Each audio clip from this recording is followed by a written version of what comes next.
Hello friends, नमस्कार सभी को। आज हम आए हैं ऑर्थोमेड स्पाइन क्लिनिक के अंदर। आज हम एक बहुत इंपॉर्टेंट और इंटरेस्टिंग टॉपिक के बारे में बात करेंगे, जो है स्पाइन यानी रीढ़ की हड्डी के बारे में।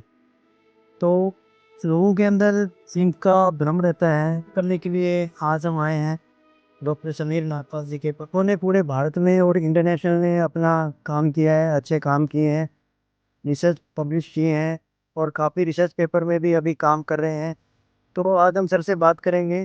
तो वेलकम सर, आप हमारी स्पाइन और आपकी स्पाइन जर्नी के बारे में, हिसार के लोगों के बारे में, हिसार के बारे में थोड़ा बहुत बताएं हमें। जी, मेरा नाम समीर नागपाल है और मैं आप सबका शुक्रिया करना चाहता हूँ कि स्पाइन के बारे में, रीढ़ की हड्डी की जुड़े मिथ्स के बारे में और खुद के बारे में बात करने का मौका मिला। तो मेरी स्पाइन सर्जरी की जर्नी की शुरुआत लगभग 10 से 12 साल पहले हुई, जब मैं एक एमबीबीएस स्टूडेंट था। वहाँ मेरी मुलाकात डॉक्टर राज बहादुर से हुई, जो कि एक बहुत उम्दा स्पाइन सर्जन है और मैंने मन बनाया कि मैं भी स्पाइन सर्जरी की फील्ड में आगे बढ़ना चाहता हूँ। उसके बाद एमएस ऑर्थोपेडिक्स और association of spine surgeon of India से एक फेलोशिप मुझे ऑफ़र हुई, एक एंट्रेंस टेस्ट के थ्रू, जो कि एक काफ़ी रेप्यूटेड कॉलेज है, एक इंस्टीट्यूट है स्पाइन का, संचेती हॉस्पिटल।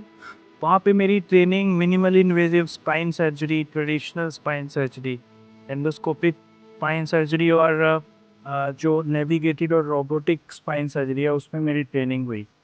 तो वहाँ पे ट्रेनिंग पूरी करने के बाद मेरा मन हुआ कि मैं अपने होम स्टेट यानी कि हरियाणा में और पंजाब में अपना जो भी मैंने सीखा है हुनर और जो स्किल्स हैं, मैं इन लोगों की सहायता करना चाहता हूँ और जीवन अच्छा बनाना चाहता हूँ।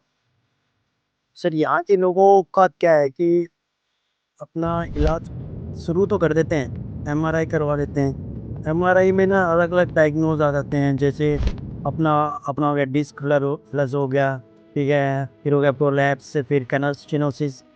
ये अलग अलग लोग ये चीज़ देखकर फिर घबरा जाते हैं। इनके बारे में बताइए क्या चीज़ है डिस्क, रीढ़ की हड्डी, थोड़ा इनके बारे में जी, मैं आपको ये बिल्कुल मैं बोलूँगा कि बहुत कॉमन क्वेरी रहती है पेशेंट्स की, और एमआरआईज़ में कुछ ऐसी टर्म्स होती हैं जिससे हम कंफ्यूज हो जाते हैं कि मुझे हुआ क्या है।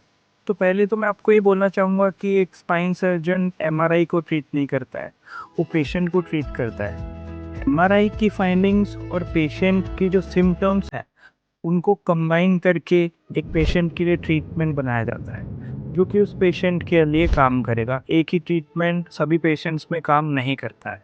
तो मैं आपको स्पाइन के बेसिक स्ट्रक्चर के बारे में बताना चाहूँगा। तो स्पाइन लगभग 33 मनकों से यानी कि हड्डियों से बना है, और हर 2 मनकों के बीच में एक डिस्क रहती है, जिसको हम गद्दी भी कह सकते हैं। तो ये गद्दी शॉक अब्जॉर्बर की तरह और फ्लेक्सिबिलिटी ऑर्गन की तरह काम करती है। जब हम आगे झुकते हैं, पीछे होते हैं, तो ये डिस्क जो है आपको फ्लेक्सिबिलिटी प्रोवाइड करती है। तो नॉर्मल एजिंग के दौरान वैसे हमारे जो बाल हैं, जो सफ़ेद हो जाते हैं, कुछ चेहरे पे थोड़ी झुर्रियाँ आ जाती हैं एज के रिकॉर्डिंग, वैसे ही डिस्क भी एज होता है। धीरे धीरे डिस्क जो है, जो L45 और L5S1 जो डिस्क है, वो डीजनरेट होना शुरू हो जाता है और डिस्क बल्ज देखने को मिल सकता है, जो कि कम्प्लीटली हार्मलेस एक सिनेरियो है और जिसमें हमको डरने की ज़रूरत नहीं है। हाँ, लेकिन उसके बाद कभी हमको चोट लगती है या फिर हम ज़्यादा एक्सर्शन कर देते हैं, तो कभी-कभी इस डिस्क के अंदर जो जेली लाइक मटेरियल होता है, वो पीछे कैनाल में यानी कि नर्व्स के आसपास दबाव पैदा करने लग जाता है, जिससे आपके पैरों में सुलपन, पैरों में दर्द, पेशाब पास ना कर पाना, यूरिन का कंट्रोल पूरे तरह से ना संभाल पाना और स्टूल पास ना कर पाना, ऐसी प्रॉब्लम्स का आपको सामना करना पड़ सकता है। उस केस में मैं बोलूँगा कि वो 90 टू 95% पेशेंट्स में उसमें भी हम बिना ऑपरेशन के इन चीज़ों को ठीक कर सकते हैं। लेकिन हाँ, जब आपके यूरिन में, आपके पैर में कमज़ोरी आ जाए, तो उसमें आपको 1 से 2% पेशेंट्स में सर्जरी करने का ज़रूरत पड़ता है। सर, सर्जरी से एक क्वेश्चन आया है कि स्पाइन की सर्जरी के बाद लोगों का ये भ्रम रहता है कि हम नॉर्मल एक जीवन व्यतीत नहीं कर पाते हैं। ऐसा क्या है कि स्पाइन सर्जरी के बाद ऐसा क्या होता है? क्या ये लोगों का भ्रम है? इसके बारे में थोड़ा बताएँ। जी, तो ये भ्रम बिल्कुल जायज़ है, क्योंकि अब से मैं बोलूँगा कि 3 से 4 दशक पहले जो स्पाइन का ऑपरेशन होता था, वो काफ़ी हाई रिस्क होता था। जिसमें हमको जो पैथोलॉजी है, जो बीमारी पैदा कर रही है वो चीज़, उस तक पहुँचने के लिए हमें नॉर्मल टिश्यू जो है हमारा, जो नॉर्मल संरचना है शरीर की, जो अच्छा टिश्यू है, उसको तोड़ के, उसको निकाल के हमें उस जगह तक पहुँचना पड़ता था। जहाँ पे ब्लीडिंग कॉम्प्लिकेशंस, ब्लड लॉस मैं बोलूँगा कि बहुत ज़्यादा हो जाता था, और पैरों में कमज़ोरी आने की जो आसार हैं वो भी बढ़ जाते थे। लेकिन आज जहाँ पे मैंने ट्रेनिंग किया है, वहाँ पे 70 टू 80% पेशेंट्स जो हैं वो एंडोस्कोपिक या फिर मिनिमली इन्वेजिव तरीके से किए जाते हैं, जहाँ पे टारगेटेड अप्रोच किया जाता है, और सिर्फ उसी जगह पे हम की होल करते हैं जहाँ पे वो पैथोलॉजी है, ताकि नॉर्मल टिश्यू को प्रॉब्लम ना आए, और पेशेंट धीरे धीरे इससे अपने नॉर्मल जो प्री ऑपरेटिव जो लेवल था, उसकी एक्टिविटी लेवल, वहाँ पे जल्द से जल्द पहुँच पाए। तो ज़्यादातर हम देखते हैं कि 90% पेशेंट्स लगभग 12 से 18 घंटे में ही अपना चलना शुरू कर देते हैं, और नॉर्मल ड्राइविंग 10 दिन में, और अपने काम पे 2 हफ्ते में जाना शुरू कर देते हैं। तो ये आज का स्पाइन सर्जरी है, नई तकनीक से, जिसमें आपका रिकवरी बहुत फास्ट हो जाता है और ब्लीडिंग बहुत कम हो जाती है। सर, हमने सुना है कि आपने काफ़ी रिसर्च किया है, काफ़ी पब्लिकेशन की हैं। तो थोड़ा इस पर रिसर्च के बारे में बताएँ, क्या-क्या रिसर्च आपकी फ़ील्ड में आपने की है? जी, रिसर्च की तरफ मेरा रुझान अपने पोस्ट ग्रेजुएशन के दौर से ही था, क्योंकि मुझे लगता है कि रिसर्च से ही हम आगे तकनीक को बढ़ा सकते हैं।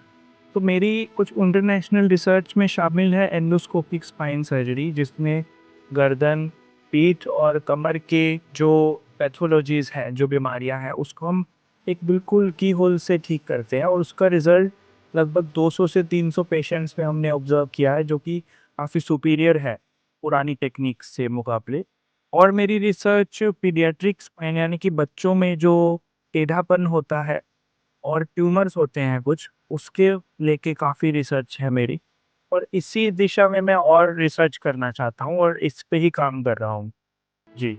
ठीक है, धन्यवाद सर। आज हमें काफ़ी सवालों का जवाब मिला है।